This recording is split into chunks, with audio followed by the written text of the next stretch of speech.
할렐루야. 아멘. 오늘은 신령한 교제라고 하는 주제로 말씀을 같이 나누도록 하겠습니다. 우리 신앙생활 하면서 원칙이 있어요. 하나님께서 우리에게 신앙생활하는 그 원칙, 모든 성경에 정합하여서 우리의 삶, 모든 범사를 무엇으로 하라고 이야기했어요? 사랑을 하라. 그래서 고린도전서 16장 14절에 말씀하기를 우리에게 너희 모든 일을 사랑으로 행하라. 어디에 나와요? 고린도전서 16장 14절. 너희 모든 일을 무엇으로 하라고요? 사랑으로 하라. 모든 범사를 사랑하기 위해서 하라라고 이야기를 하고 있어요. 그래서 사랑하지 않으면 우리는 하나님 앞에 우리가 법을 어기는 것이 됩니다. 불법을 행하는 것이에요. 사랑으로 하지 아니한 것은 누구를 위하여서 한 것이냐면 자기를 위하여서 한 것이고 욕심을 따라서 행한 것이기 때문에 그래요. 우리의 신앙생활에 이 사랑이 없으면 믿음도 지식도 은사도 모든 것들이 다 헛되다라고 하는 것 나중에 후회하지 말고 우리가 분명히 아셔야 돼요. 그래서 하나님 앞에 기회가 있을 때 때를 놓치지 말고 사랑할 수 있는 기회를 찾는 것, 그 사람이 지혜로운 것이고 우리에게 건강한 날만 기다리고 있다가 사랑하기를 원한다면 그 날은 언제 올지 안 올지 몰라요. 그렇죠? 건강하면서 사랑했다. 건강하면 섬기겠다. 내가 감사도 마찬가지고 지금 할 수 있는 부분에서 감사하고 사랑하고 섬기고 해야 나중에 또 할 수 있는 것이지 우리는 지금 하지 않으면 내일은 우리의 손에 있지 않다라고 하는 거죠. 그래서 성도들에게 고난이 없진 않아요. 항상 고난이 있는 것이고 하나님의 나라에 들어가면 많은 환난을 우리가 견뎌야 된다, 겪어야 된다라고 이야기해요. 고난이 많지만 그러나 그 고난을 이길 수 있는 힘을 계속 주세요. 그것이 바로 하나님이 우리와의 관계에서 주시는 은혜죠. 성도는 이 땅에 살지만 하늘의 은혜를 입고 살아요.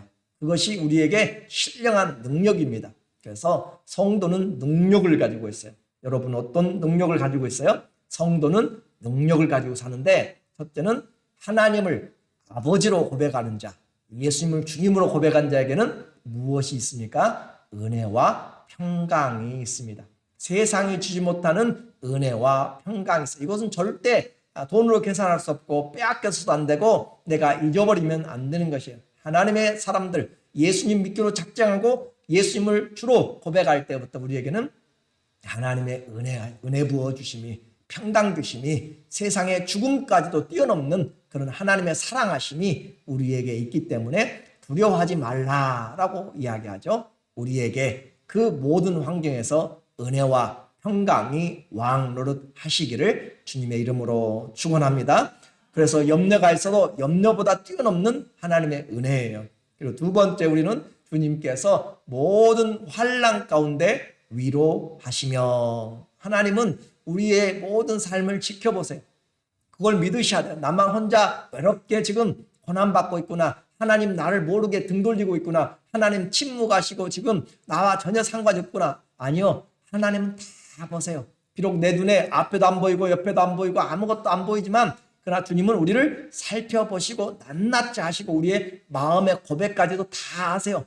그리고 물고기까지 준비하셔가지고 요나를 잡아내신 것처럼 하나님 우리를 다 살피고 계세요. 심지어는 순교의 순간까지도 주님이 은혜를 주셔서 나를 위해서 너희가 살 수 있겠느냐. 사도 베드로에게도 주님 그러잖아요. 네가 나를 사랑하느냐. 사랑하는 자에게 양떼를 맡기시고 그리고 너는 젊어서는 네 마음대로 인생 다니겠지만 늙어서는 손을 벌리겠다. 그리고 네가 어떠한 죽음으로 죽을 것을 이야기하면서 순교도 하나님이 은혜를 주시고 사랑하니까 할 수 있는 능력이 생기는 것이에요. 내가 순교하고 싶다고 순교하지 못해요. 두려움이 큽니다. 그러나 하나님의 은혜를 주면 이 얼마나 큰 영광인지 사랑이 우리로 하여금 이 모든 것을 감당하게 만들어요. 그래서 환난 중에 우리 하나님은 절대 따로 계시지 않다. 비록 침묵하고 있는 것 같고 내게 응답하시지 않는 것 같아도 하나님을 아빠 아버지로 부르고 예수님을 주로 부르고 계시는 사람들에게는 하나님이 모든 환난에서 우리를 위로하심을 믿으시기를 바랍니다. 우리의 모든 환난 가운데 주님이 지켜보세요. 환난의 그 심각한 사망의 음침한 골짜기도 어떻게 건너는가 주님 보고 계세요. 원망과 불평으로 막 그렇게 하는지 우리 제자반 훈련할 때 그 책에 나와요. 그 로마군이 오리를 가자라고 그렇게 이야기하면은 주님은 오리를 가자 하면 십리를 가자 그렇게 이야기하잖아요. 그런 그림 두 개가 있는데 한 사람은 오리를 가자고 하니까 아주 그냥 입에서 막 뭐라 하면서 그런 그림 이야기가 만화가 있고, 또 한 사람은 다 갖다 놓고 여기까지 십리까지 가가지고 썰 여기까지 도와줄 수 있어서 좋았습니다 라고 그렇게 이야기하는 사람이 있고, 그러니까 어려운 가운데 우리가 어떻게 통과하는지 일을 시켜보면 알잖아요. 그죠? 일을 시켜보면 이 사람의 마인드를 알 수 있어요. 하트를 알 수 있습니다. 그래서 하나님 앞에도 고난 당해보면 그 사람 믿음이 진짜인지 가짜인지 딱 나와버려요. 그냥 시험 들면 하나님 앞에서 이 믿음이 이것이 내가 진짜 믿음인지 가짜 믿음인지 분별이 되기 시작한단 말이에요. 그래서 우리에게는 때로는 고난이 필요해요.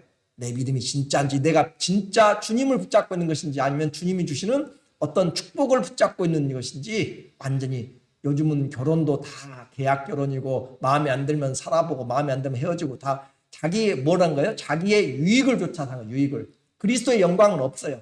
자기의 유익 언제든지 나눠줘도 되는 그런 삶으로 바꿔져 버리고, 신앙도 자기의 유익이에요. 내게 유익이 되면 그리스도 유익이 아니에요. 우리는 살아도 누구를 위해서?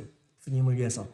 떠나도 누구를 위해서? 주님을 위해서인데 다 내 이익을 위해서. 내 마음에 안 들면 주님도 필요 없어요. 주님의 말씀이라고 해도 전혀 귀에 들어오질 않아요.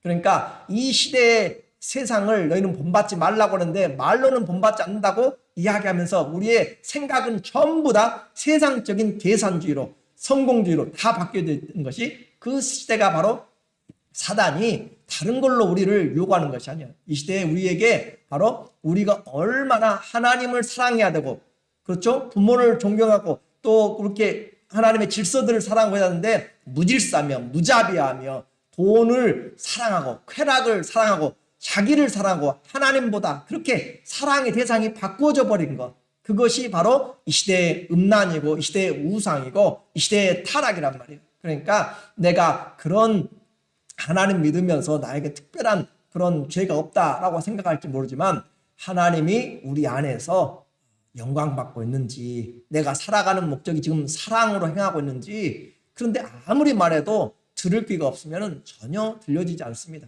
내가 해야 되는 것이, 내가 원해야 하는 것이에요. 그래서 우리의 신앙에서 나는 죽고 그리스도가 살았다고, 그렇게 얼마나 세상 살면서 억울한 일 많아요. 여러분 세상 살면서 억울한 일 많이 계시죠? 근데 주님보다 더 억울하신 분이 계시겠어요? 자기 죄도 아니고 다 뒤집어 써가면서 자기의 아들뻘에게, 예를 들어 아들뻘에게도 뺨을 맞으면 억울하고 그럴 거잖아요. 그렇죠? 근데 피조물들에게 뺨을 맞고 채찍에 맞고 죽음까지 당하고 모욕을 당하는 또 주님이 낮아지시고 벌거벗고 다 십자가에서 종처럼 죽어가실 때 그 얼마나 비참하고 수욕을 겪어가면서 억울해요. 근데 주님이 다 참으셨잖아요. 우리는 내가 조금만 불편하면은 전화 걸고, 내가 조금만 불편하면은 그냥 시끄럽게 하고 하는 그런, 우리의 예수님 믿어도 내 생각으로 예수님 믿고 세상에 그런 따지기 좋아하고 하는 것들이 우리에게 들어와서, 저도 과거에는 그렇게 따지기 잘하고 막 하는 것이 잘하는 줄 알았어요. 흥정할 때 많이 깎는 것이 잘하는 줄 알고 모든 것을 그렇게 좀 어그레시브하게 좀 다른 사람들에게 대하여서 내가 무슨 논쟁이든지 뭐하든지 이기는 것이 잘하는 줄 아는데, 그게 얼마나 어리석은지를 주님 안에서 우리가 알아가야 되는 것이에요. 져주는 자가 이기는 것이고, 화평케 하는 자가 하나님의 자녀고, 용납하는 자가 승리하는 자고, 그렇죠? 믿음 안에서 섬김 받는 것보다 섬기는 자가 그것이 중요한 것이에요.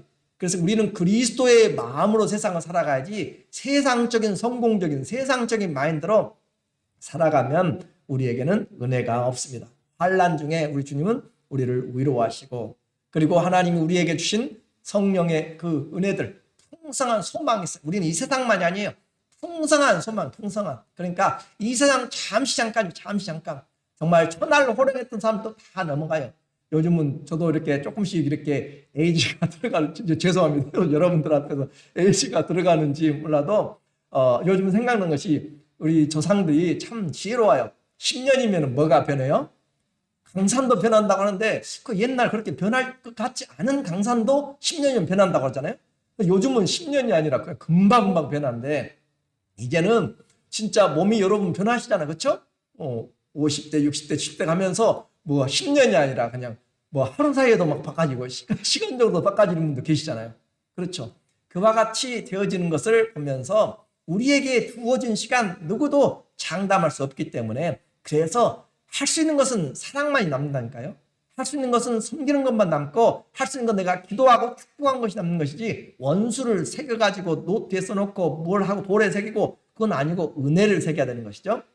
그렇게 하면서 풍성한 소망으로 그래서 제발 우리 성도님들 또 여러분의 신앙생활에서 내가 은혜 받은 사람들 생각하면서 전화 한 번씩 더 하고 기도해주고 그렇게 내가 용서해주고 함께 사랑해주고 그렇게 해서 함께 가는 그런 사람으로 사랑을 남기는 사람들, 기도를 남기는 사람들, 믿음을 남기는 사람들 그렇게 해야지 정말로 끝까지 그냥 죽을 때도 용서 못하고 죽어가는 사람들 얼마나 많은지 몰라요. 그런 신앙으로 살아가면 저는 상관이 없어요.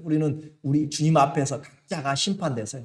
각자가 심판돼 서기 때문에 주님 앞에서 우리는 풍성한 소망을 가지고 살려면 주님 앞에 살아야 된다. 자, 이제 고린도 교회는 이렇게 바울이 그 복음을 가르치고 세우고 나갔는데 바울은 사역이 은사가 각각 틀려요. 바울은 한 곳에서 집중하기보다는 그 당시에는 이렇게 복음 전도자들이 물론 있기도 있었지만은 진짜 하나님의 말씀에 붙잡혀 살아가는 사람들, 복음 전하는 사람들이 많지 않았기 때문에 정말 휘어져 가야 될 것은 많고 그래서 바울은 그냥 가서 개척하고 또 개척하고 또 개척하고 그렇게 해나가는 그런 은사를 받은 사람이고 그런데 이 고린도교회 1년 반이나 있었으니까 상당히 다른 데보다 많이 있었죠. 일꾼들이 어느 정도 세워지고 그러니까 그는 떠나갔는데 그곳에는 항상 누가 찾아와요? 이리들이 찾아오고 또 이렇게 거짓 선지자들이 찾아오고 그렇게 해서 사람들의 영혼을 탈취하고 속이고 그래요. 그런데 준비하지 않으면 항상 당하게 돼 있어요. 영적인 싸움이고 씨름입니다. 가만히 있으면 좋을 것 같은데 이 세상은 속고 속이는 것이라 동포들이 동포를 속이고요. 그렇죠? 어떻게 미국까지 와가지고 한국 사람들이 한국 사람들을 속여가지고 속여서 돈 많이 날리는 사람들 얼마나 많은지 몰라요. 또 그것을 또 자기도 보상하기 위해서 또다시 속이고 참 그런 안타까운 일들이 있는 것처럼 이런 세상이 그렇게 되는데 고린도 교회도 문제가 많고 그래서 바울의 가르침 사도권을 부인하는 그런 가운데서 바울이 그들에게 아주 심각한 그런 편지를 써서 눈물의 편지를 써서 보냈어요. 그런데 그것이 어떻게 될 것인가 두렵고 떨리는 마음으로 기다리는 가운데 마게도냐로 가서 기다릴 때 기도가 와서 소식을 전하면서 바울 사도의 이야기처럼 그들이 들었습니다 라고 그렇게 이야기하고 또 한 무리들은 듣지 않고 여전히 바울 사도에게 갈등을 가지고 있어서 바울이 그들에게 이제 위로하면서 또 책망하면서 편지를 쓰고 있어요. 고린도 후서에는 감사라고 하는 내용이 나타나지 않습니다. 그러니까 그만큼 그 성도들의 마음이 지금 제대로 하나님 말씀을 책망을 제대로 받지를 못하고 있어요. 우리는 신앙생활에서 많은 고난들이 있어요. 고난들이 많은데 그 고난 중에서 우리의 위로가 있다라고 했고 그리고 이 고난을 통해서 우리가 진짜인지 가짜인지 그리고 내가 성숙을 해 가는데 나만 당하는 것이 다 힘든 줄 알았어요. 그렇죠. 내 감기가 다른 사람의 전염병이나 열병보다 훨씬 큰 것이야. 내가 아픈 것이. 그것이 우리의 사람들 자기 중심의 마음이고 그런데 바울이 말하고 있어요. 내가 당한 것이 얼마나 큰지 1장 8절에 보니까 형제들아 우리가 아시아에서 당한 특별히 에베소예요. 터키 에베소 지역에서 당한 환난을 너희가 모르기를 원하지 아니하노니 힘에 겹도록 심한 고난을 당하여 살 소망까지 끊어지고 정말 주 안에서 힘에 겹도록 여러분이 배에 보면은 정원이 있어요. 정원. 그렇죠? 정원이 있는데 100명 정원인데 한 200명 타버렸다. 그럼 배가 어떻게 돼요? 가라앉아, 가라앉아. 그 말입니다. 힘에 지나도록. 그 말은 그 배의 정원보다 더 많은, 내가 짊어져야 할 짐보다 더 많은 것을 짊어져 버린 것이에요.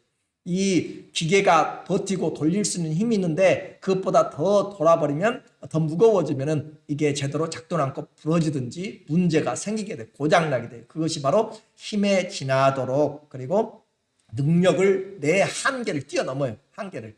나는 한 200kg를 들 수 있는데 400kg 올려버렸다. 그러면 내 능력 범위 바뀌어요. 그런 것처럼 그 말이 지금 바울이 이 선교팀이 당한 상황이에요. 이렇게 가라앉힌 것처럼, 그리고 내 능력의 한계를 벗어난 것처럼 심한, 힘에 겹도록 심한 고난을 당하여 살 소망까지 끊어지고, 우리는 우리 자신이 사형 선고를 받은 줄 알았으니 그들의 마음 가운데 이제 끝났구나, 이제 죽었구나 라는 그런 사형 선고를 받은 줄 알았어요. 그래서 이와 같은 상황에 우리 세상 살면서 앞길이 캄캄하고 답답할 때 있어요. 그러나 그것은 사형 선고는 아니겠죠. 이와 같은 때 우리 성도들은 어떻게 할 것인가? 이런 고난의 때 내 능력을 벗어나는 그런 손에 일이 잡히지도 않고 정말 해도 답이 안 나오는 이런 환경에 어떻게 할 것인가? 그래도 성경은 끝까지 주님을 바라보라 라고 이야기해요. 정말 죽음 같은 그런 시간 가운데서도 하나님 앞에 끝까지 주님을 바라보라. 9절에 보니까 이는 우리로 자기를 의지하지 말고, 어차피 나 의지해봤자 아무것도 안 돼요. 나를 의지하지 말고 오직 죽은 자를 다시 살리시는 하나님만 의지하게 하려 하심이라. 자, 죽은 자를 다시 살리신다. 그리고 힘에 지나도록, 그리고 사형 선고까지 받았으니까 죽은 자를 살리시는 분은 누구밖에 없어요.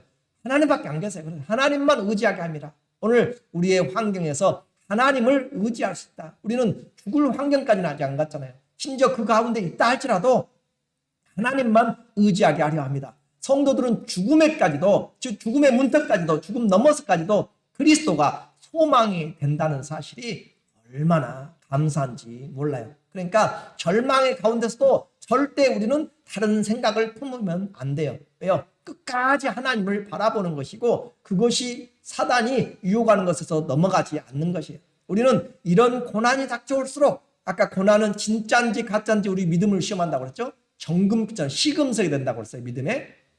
또 우리로 하여금 고난은 누구에게를 인도하는 것이에요. 지금 붙잡고 있는 것이 내가 아니라, 세상 방식이 아니라 하나님만 붙잡는지, 정말로 붙잡는지 그걸 보는 것이에요. 그래서 하나님께, 난 모든 것이 하나님께 있습니다, 하나님이 살리시고 하나님께만 바라봅니다 라고 그렇게 바라보고 나가는 것이 고난을 통하여서 우리가 올바로 하나님을 바라보는 그런 삶입니다. 이 고린도 교회도 힘들고 어려운 사람들 많이 있고, 여러분 중에도 힘들고 어려운 일들이 많이 있을지 몰라도 우리에게는 그 어떤 환경, 죽음의 문턱에서도 누구를 바라볼 수 있어요? 하나님만 의지할 수 있다. 그것을 가지고 가셔야 돼요. 그것을 전해줘야 돼요. 그래서 어딜 가든지, 무엇을 하든지, 바다 끝에 가든지, 땅 끝에 가든지, 하늘에 가든지, 어디 가든지, 죽음의 문 앞에 가더라도 우리는 하나님을 의뢰할 수 있는 그 믿음을 우리에게 주셨기 때문에 얼마나 감사한지 몰라요. 주님을 믿는 것은 바로 이처럼 세상을 이기는 것입니다. 여러분이 이런 믿음을 가지고 세상을 살아가면서 구원은 사람의 손에 있지 않고 하나님의 손에 있습니다. 이 성도가 얼마나 영광스럽고 이 얼마나 감사한 축복을 받은지 몰라요. 이렇게 성도는 죽음을 기다리는 것이 아니라 하나님을 기다리는 법을 배우는 것이에요. 하나님을 의지하는 법을 배우는 것이에요. 그래서 이 하나님을 의지할 때 고난은 우리를 어디로 이끌어가요? 하나님께로 이끌어가. 하나님께로 이끌어가서 절박한 이런 환경에서 나는 하나님만 의지하는가, 한번 이제 우리에게 적용을 시켜야 돼요. 나는 이런 데까지 안 가더라도 그냥 사소한 일에도 힘들고 어려울 때 하나님 의지하는가, 아니면 다른 사람 컴플레인하는가, 저 사람 때문에, 이 사람 때문에, 교회 때문에, 누구 때문에 이렇게 컴플레인하는가. 아니요, 그렇게 컴플레인해가지고 주님이 우리에게 유익을 주고자 하는 것은 하나도 없어요. 그렇죠?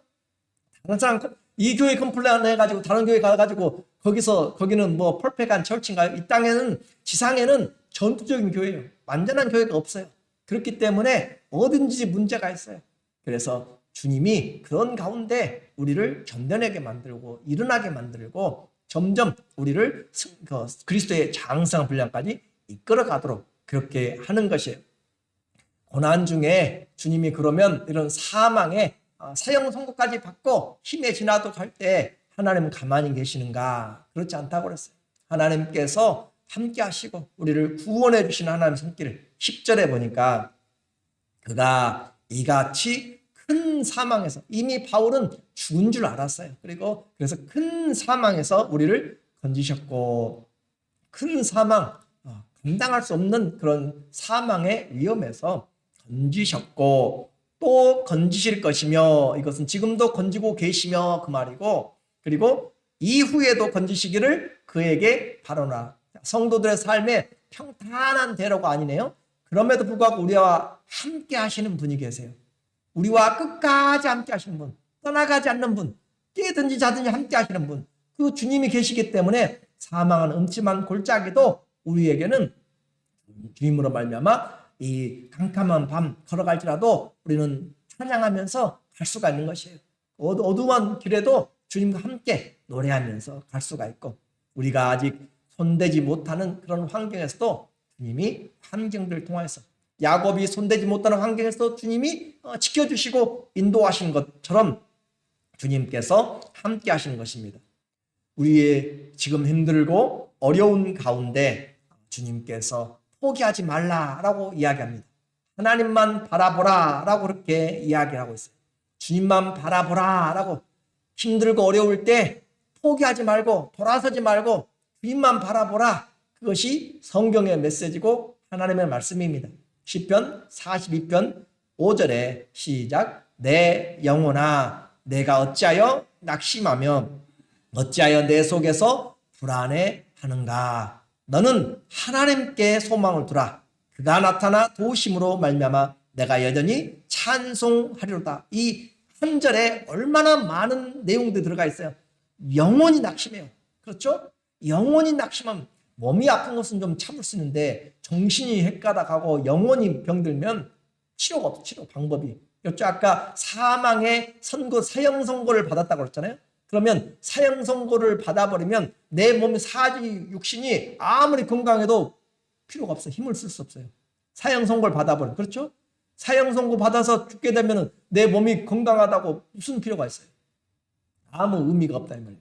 그런데 영혼이 이렇게 돼버리면 오늘 이렇게 낙심하고, 그런 낙심한 가운데, 절망적인 가운데서도 하나님께 소망을 두었더니, 낙심한 가운데 아무것도 보이지 않는 가운데 이 하나님께 소망을 두었더니 결국은 어떻게 돼요? 찬송이 나와요. 찬송이.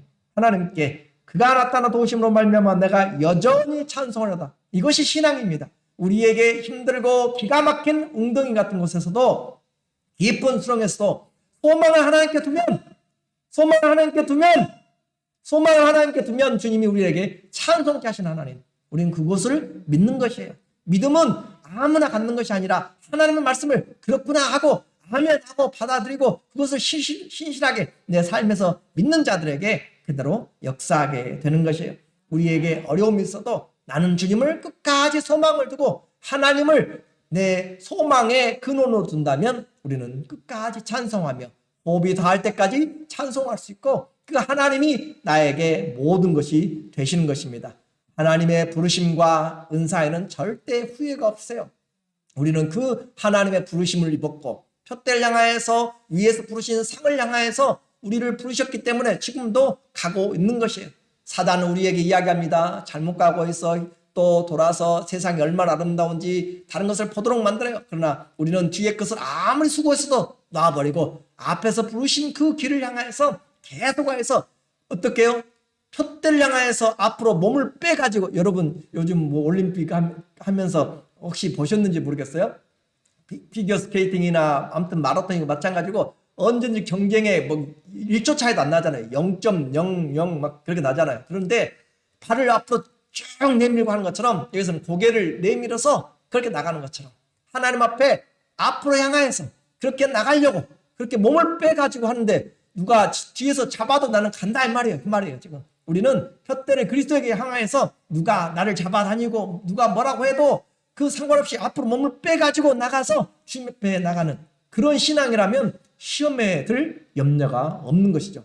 그런데 가다가 항상 뒤를 돌아봐요. 쟁기를 보고 뒤를 돌아보고 항상 누가 나를 부르는가, 잘못 들으니까 또 한번 쳐다보고 그래서 가다가 쉬고 하다가 다른 소리를 듣게 되고 다른 길로 가게 되고 넓은 길로 가게 되고 그렇게 해서 우리의 신앙을 잊어버리게 되는 그런 사단의 유혹들에 우리는 넘어가서는 안 되는 것이죠. 이제 우리의 일들 많은 염려가 있어요. 그러나 염려로 우리 세상 살아가라고 주님은 말하지 않아요. 내일의 염려는 내일이 염려하는 것이고, 자, 아침에 이스라엘의 광야에 40년 동안 돌아가면서 그들이 아침에 눈 뜨고 보면은 광야예요. 그런데 그날에도 오늘도 만나가 있을까?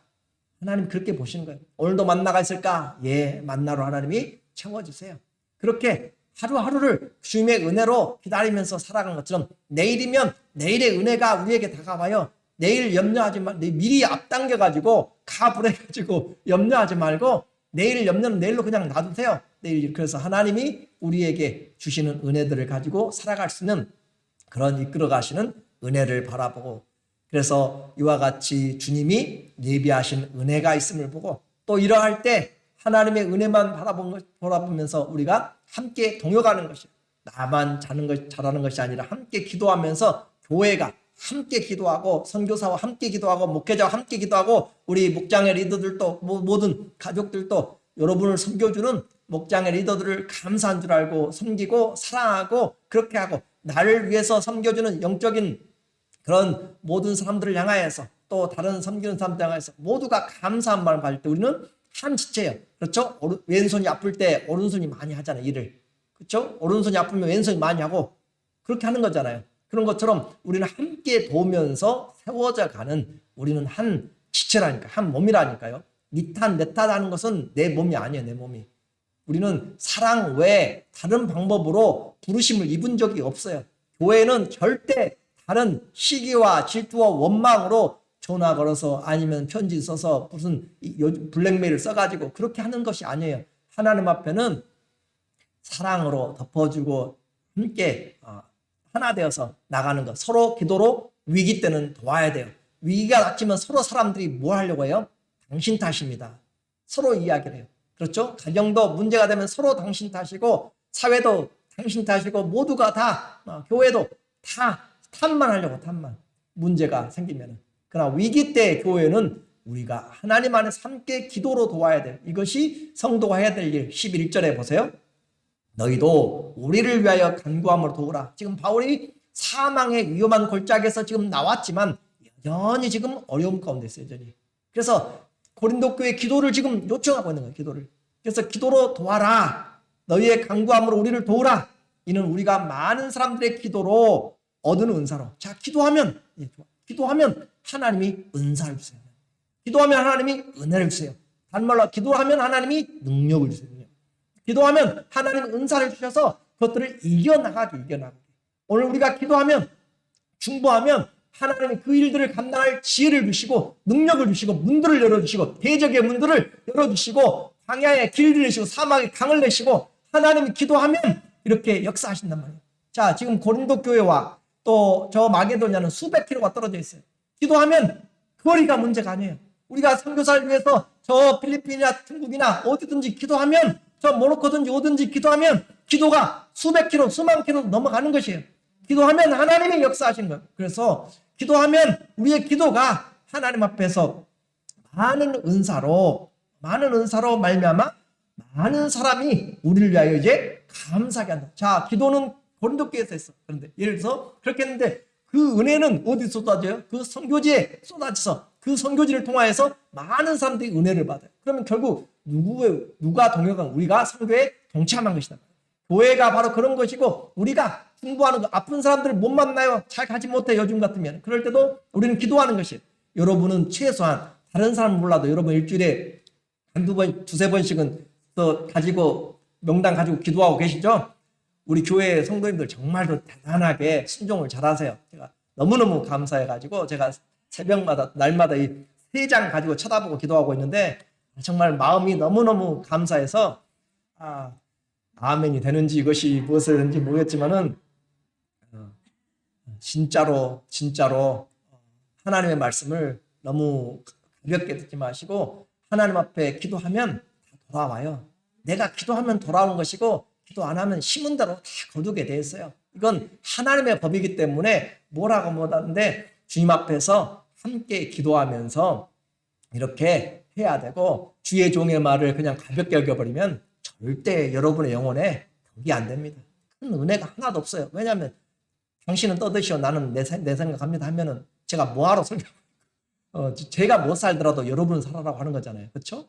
그런 것처럼 하나님의 말씀 안에서 내가 주의 말씀을 전하면 하나님의 말씀을 잘 분별하여서 받아서 위기 때는 함께 기도하고, 기도는 위기에서 건져내고, 기도는 우리에게 은사를 만들고, 기도는 우리로 하여금 결국 감사를 만들어요. 감사를. 그래서 우리는 기도하면 감사가 결국 나타나는 것이죠. 자, 우리 배웠어요. 위기 때 하나님이 결국은 내 영혼이 핍절하고 어렵고 소망이 없고 낭망할 때 소망을 하나님께 줬더니 결과는 찬양한다고 그랬잖아요. 그렇죠? 어렵고 힘들 때 기도로 동역했더니 결국은 뭐가 넘쳐요?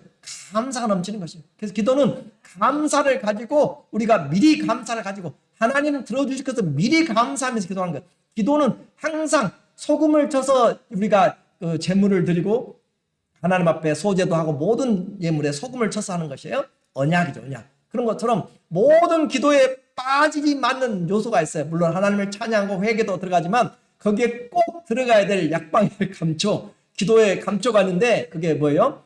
감사예요, 감사. 감사가 없는 기도는 부활이 없는 복음과 같은 것이에요. 그러니까 기도가 아니란 말이에요. 감사가 없는, 왜? 하나님 앞에 기도하는데 하나님이 들어줄 것을 미리 우리는 알면서 들어주셔서 감사요. 내 기도대로 응답이 안 돼도 감사요. 하나님 앞에 바라보면서 내 뜻이 아니라 주의 뜻이 이루어지다. 예수님의 기도잖아요. 겟세마네에서 아버지의 뜻이 이루어지는 것. 그래서 감사한 것이죠. 기도는 항상 꼭 들어가야 될 것이 무엇으로 기도한다고요? 감사한 마음으로. 처음에는 원망으로 시작할 수 있어요. 그러나 주의 이름을 부르고 소망을 듣고 약속을 기억하면서 감사로 내가 우리의 모든 염려들 중에서 기도가 감사로 되어져요. 빌립보서 4장 6절, 여러분 너무 잘 아는 말씀이죠. 아무것도 염려하지 말고 다만 모든 일에 기도와 간구로 너희 구할 것을 감사함으로 하나님께 아뢰라. 하나님께 감사함으로 아뢰라. 하나님의 원망 불평으로 그냥 다 그렇게 떠들고 하는 그런 것은 합당한 기도가 아니에요. 그리하면 모든 지각에 뛰어난 하나님의 평강이 그리스도 예수 안에서 너희 마음과 생각을 지키시리라. 하나님께서 우리에게 이야기합니다. 위기 때는 하나님만 바라보도록 만들어요. 그리고 위기 때는 하나님께 만들고 동역이 필요해요. 나 혼자 감당이 힘들어요. 그렇죠? 감당이 힘드니까 기도 제목을 나누는 것이에요. 우리 목장의 여러분이 내가 힘들 때 우리 목장 리더들에게 이야기하십시오. 나쁠 때만 이야기하지 말고 좋은 일이 생겨도 같이 밥 한번 드시자고 이렇게 이야기하고, 여러분도 그냥 섬김만 받는 것이 아니라 섬겨주면 얼마나 더 기쁨이 있고 감사가 있겠어요. 그런 것처럼 우리가 함께 그렇게 힘들고 어려울 때 동역하고 같이 은혜를 나누고 그렇게 하면서 기도로 동역할 때 하나님이 은사가 넘쳐서 승리하게 만들고, 신령한 교제, 은혜 나눔이죠. 12절, 우리가 세상에서 특별히 너희에 대하여 하나님의 거룩함과 진실함으로 행하되 육체의 지혜로 하지 않냐고 하나님의 은혜로 행함은 우리의 양심이 증언하는 바니 이것이 우리의 자랑이라. 자, 바울이 자랑할 것이 있어요. 그 자랑이 뭔가? 나는 고린도 교회 가서 섬기면서 내 세상 지혜로 하지 않았다. 하나님의 은혜로 했다. 하나님 주신 능력으로 했다. 하나님의 사랑으로 했다. 내 양심상 부끄러움 없이 진실함과 거룩함으로 내가 행했다라고 하는 참 대단한 선교의 그런 사도의 열정이고 마음이죠. 그래서 그와 같이 양심이 증거한 대로 주 앞에 그런 사랑하는 것. 오늘 세상 사람들 어떻든지 알아두든지 알아주지 않든지 간에 여러분이 양심과 거룩함과 그렇게 하나님의 은혜로 사람을 대하게 되면 여러분의 복입니다. 여러분의 기업입니다. 여러분의 축복이에요. 그런데 말끝마다 잡아가지고 그 사람이 어떻게 그 토를 달고 이야기를 하고 그렇게 하게 되면 우리는 그 사람의 영혼이 병들어가는 것이에요. 우리는 그리스도 안에서 함께 안아주고 또 격려해주고 그렇게 하면서 우리의 자랑이라 그렇게 하나님 앞에 하고, 우리가 지금은 불완전해 아는 것이, 그러나 완전한 것을 알게 된다면 우리가 얼마나 어리석은가, 또 얼마나 무엇에 초점을 맞춰야 할지 알 수 있어요. 13절에 보세요. 오직 우리가 읽고 아는 것 외에 우리가 다른 것을 쓰지 아니하노니 너희가 완전히 알기를 내가 바라는 것은. 자, 바울이 가서 이미 전했고 읽고 쓰고 한 것들을 전해줬어요 다. 그리고 그 안에서 우리가 최선을 다했고 내가 완전히 알기를 바라는 것이 뭔가, 그것은 너희가 지금 우리를 부분적으로 알았으나, 그러니까 부분적으로 아니까 서로 뭐가 해요? 오해가 있잖아요. 오해가. 바울 사도가 정말 진실함으로 그렇게 했는데 거짓 사도라고 이야기를 하고 있고 비난하고 있고 나누어지고 있고, 내가 저 사람하고 이렇게 오랫동안 신앙생활하는데 안다고 생각했는데 어떻게 해요? 부분적으로 하니까. 그렇죠? 부분적으로 하니까 서로가 다투고 문제가 생기고 나누어지고 그렇게. 그런데 너희가 우리를 부분적으로 알았으나 우리 주 예수의 날에 너희가 우리의 자랑이 되고 우리가 너희의 자랑이 되는 그것이 뭐냐면, 너희가 13절 마지막에 있는 것처럼 너희가 완전히 알기를 내가 바라는 것은, 너희가 정말로 완전히 알아야 될 것은 뭐냐면 서로가 우리가 그리스도 안에서 지체다. 한 지체고 한 영광을 함께 받는다. 우리 교회에서 함께 섬기면 한 영광을 받는데 거기서 물고 뜯고, 개 아시죠? 개 멍멍 개 말고 그냥 개 옆으로 기어다니는 개 크랩, 그것은 절대 그 박스에 넣으면 밖에 못 나와요. 아시죠? 잘난 놈 넘어가려고 하면은 절대 안 돼. 다리를 잡아서 가지고 부러뜨려야 돼. 개같이. 그러니까 우리에게 완전한 것이 뭔가, 우리는 다 그날에 함께 영광 받고 제가 여러분의 자랑이 되고 여러분이 제 자랑이 되는 것이에요. 제가 여러분을 칭찬하고 여러분을 섬기면 여러분이 자랑이 되고, 여러분이 저를 사랑하고 여러분이 저를 위해 기도하고 하는 것이 여러분의 자랑이 되고, 우리의 자랑, 우리는 한 그리스도 안에 지체라니까요. 내 몸이 서로 치고받고 싸우면은 내 안에 하나가 아니라 다른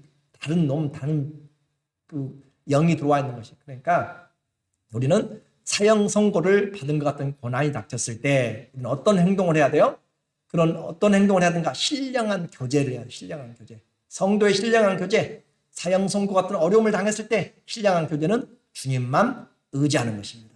그렇죠? 주님만 의지하시고 어떻게 기도해요? 감사함으로 기도, 감사함으로. 그리고 또 그 소망 중 하나님이 은혜 주실 것을 바라보면서 모든 어려움 가운데 주님이 위로하실 것이다 라고 하는 소망을 가지고, 그리고 결국 우리는 내가 힘들어도 도와주고 힘들어도 참고 인내하고, 사랑은 오래 참고 또 인내하고 모든 것을 바라고 모든 것을 견디고 했더니 결국 저와 여러분이 사랑이고 자랑이고 면류관이고 소망이고 기쁨이고 영광이다 라고 그렇게 이야기했잖아요. 저는 여러분의 영광, 여러분은 저의 감사여 소망이고 면류관이고, 여러분도 여러분의 서로가 다, 우리는 목장도 마찬가지 다 그리스도 안에 있으면 서로가 서로의 자랑이고 면류관이고 소망이고 영광이니까 우리는 미워할 수 있는 자격 자체가 없는 사람들, 하나님의 사랑 안에서 교회가 더 그리스도 예수로 행복하고 또 풍성한 그런 신령한 교제가 넘치시기를 예수님 이름으로 축원합니다. 아멘. 기도하겠습니다.